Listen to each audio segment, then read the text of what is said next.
303 gold bars, each one weighing 1 kilogram, each one worth approximately $130,000. All of them found inside the Virginia home of a senior officer at the Central Intelligence Agency, the same agency that tracks weapons programs in North Korea, the same agency that monitors nuclear sites in Iran, the same agency that runs the most sophisticated surveillance network in human history, could not keep track of its own gold. This is the story of David J. Rush. And this is the story behind the story. On the morning of May 19, 2026, FBI agents arrested a man named David J. Rush at his home in Ashburn, Virginia. On paper, Rush was exactly the kind of person the United States government trusted most. He held a senior executive service rank, the highest tier of the Federal Civil Service, reserved for the most senior managers across the entire U.S. government. He held a top-secret clearance with access to sensitive compartmented information. SCI clearance. That is not a standard clearance. That is the clearance you need to see the most protected intelligence on the planet.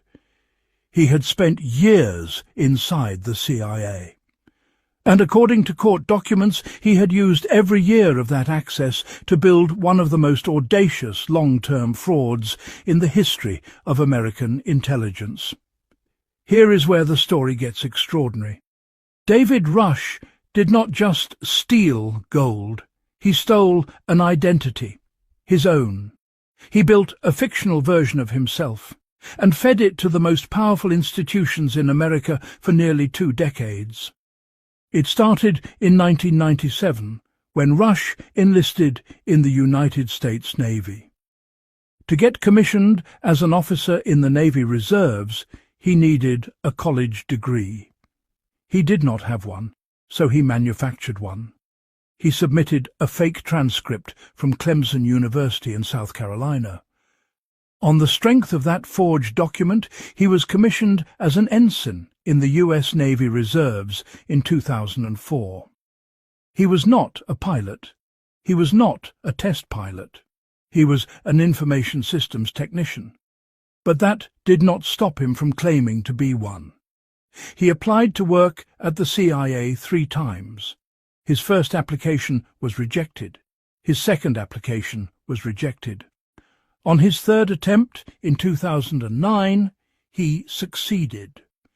In that application, he listed a bachelor's degree from Clemson University, a master's degree from Rensselaer Polytechnic Institute in New York, credentials from the United States Naval Test Pilot School, and he described himself as the director of testing for a 145-person, 18-aircraft Joint Army and Navy weapons test organization.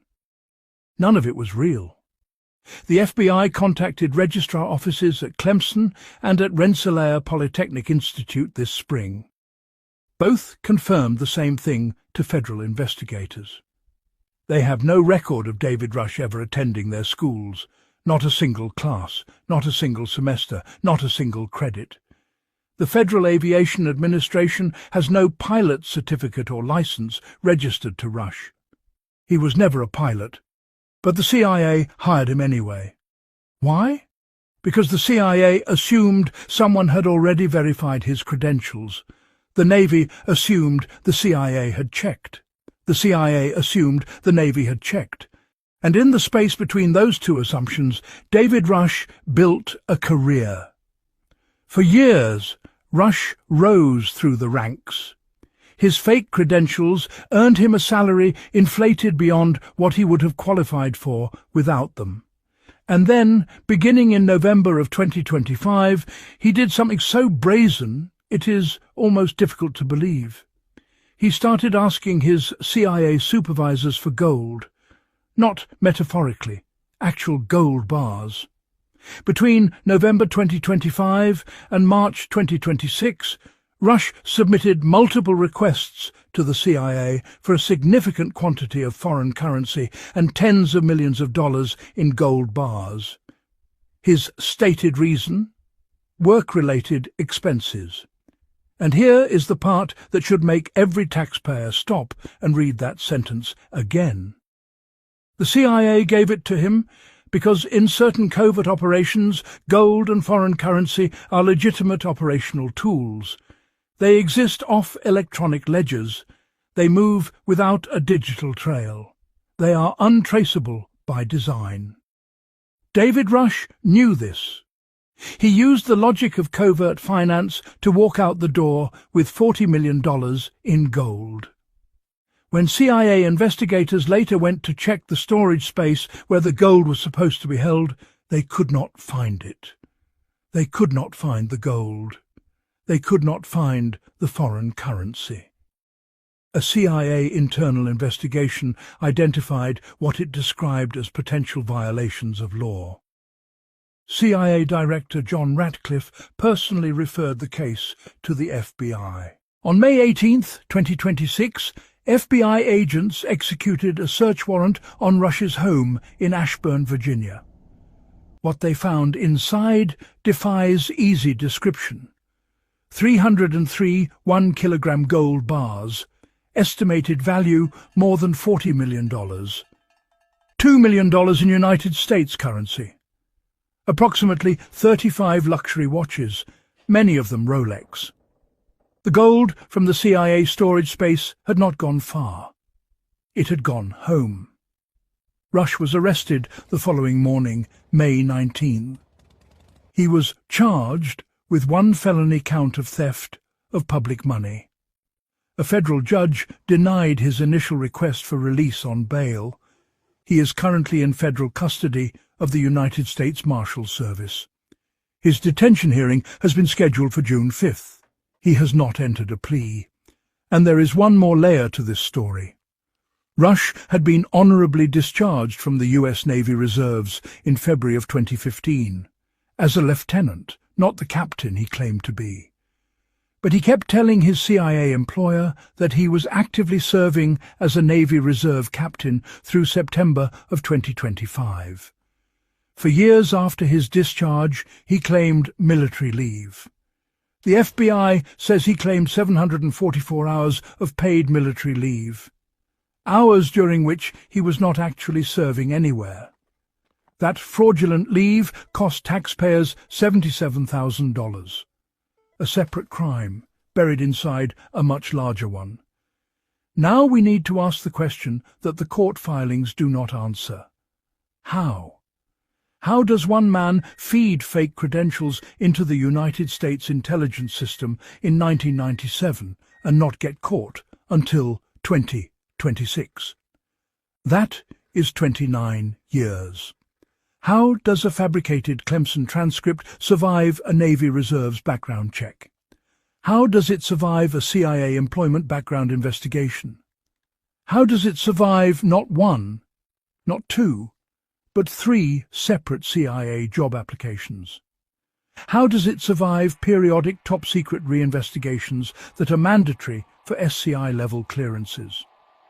The answer, according to security analysts, is institutional assumption transfer. Each institution assumed someone upstream had already verified the credential. The Navy assumed someone checked. The CIA assumed the Navy had checked. And the periodic reinvestigation process re-verified the same fabricated baseline rather than going back to the original source. It is a gap in the system that an intelligent, patient and methodical person could exploit. And David Rush exploited it for nearly 3 decades. One analysis put it plainly. For Rush's fabrications to survive 17 years of periodic reinvestigation means that at some point in the verification chain, the checks either were not performed properly or the fabricated documentation was good enough to pass inspection. We want to say one more thing before we close. The United States government has spent decades telling the world that it operates by a different standard, that its agencies are accountable, that its institutions are rigorous, that its intelligence apparatus is the gold standard of competence. But here is what the David Rush case tells the world. A man with no college degree became a senior official at the world's most powerful spy agency. A man who never flew a plane claimed to be a Navy pilot and an Air Force test pilot, and the CIA cleared him. A man who walked out of an intelligence facility with $40 million in gold bars did so slowly, over months, under the cover of a routine expense request. And no one noticed until the amounts became so large they triggered a red flag. The same agency that toppled governments, that surveilled world leaders, that ran operations in dozens of countries simultaneously, could not secure its own vault. That is not an attack on every person who works at the CIA. Most of them are professionals doing difficult work under extraordinary pressure. But it is a statement about systems, about the gap between the image a government projects outward and the reality it manages inward, about who bears the cost when institutions fail. The $40 million in gold was taxpayer money. Ordinary Americans paid for it. David Rush has not entered a plea. He has not been convicted. The case is ongoing, but the facts on record, verified by court documents, by university registrars, by military records, and by the Federal Aviation Administration, paint a picture that requires no embellishment. 303 gold bars, $2 million in cash, 35 luxury watches, 17 years of undetected lies, 1 top-secret clearance, 1 CIA storage room, 1 Virginia home. Connect the dots. Because that is what we do here. We do not just report the headline, we go behind it, we find the system, we find the failure, we find the story that powerful institutions do not want you to see. This is the story behind the story. Like and share this. Don't forget to drop your thoughts in the comment sections.